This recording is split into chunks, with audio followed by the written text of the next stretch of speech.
করিতে করিতে দাদা দাদা বলতে বলতে অচৈতন্য হয়ে মাটিতে পড়ে গেল। সেই কলরবে সে পৌঁছালো কুবেরের কর্ণমূলে। তাহলে কুবের হচ্ছেন কে? সেই দাথরের বলরাম।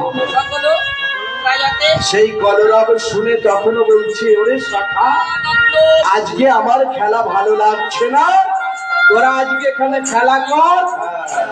আমার মনে হচ্ছে আমি প্রত্যেকদিন মাকে প্রণাম করে আসি, আজকে হয়তো মাকে প্রণাম করি না, আমি বাড়িতে যাই মাকে প্রণাম করে আসি। বলে ঠিক আছে যা, খুব তাড়াতাড়ি আসবি।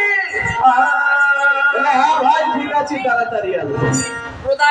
এই বলে গৃহ মাঝে এসে মায়ের গলাটা জড়িয়ে ধরে বলছে, মা, আজকে আমি যখন মনে খেলছিলাম, কে যেন দূর থেকে দাদা দাদা বলে কাঁদছে।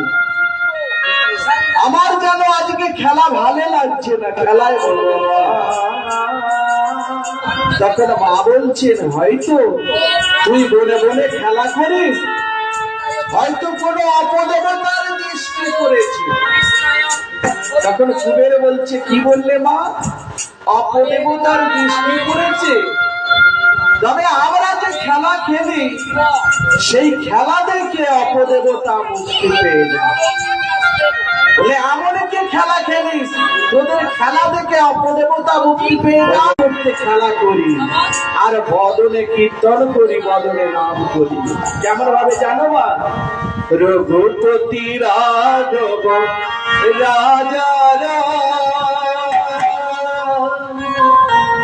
পতিত পাবন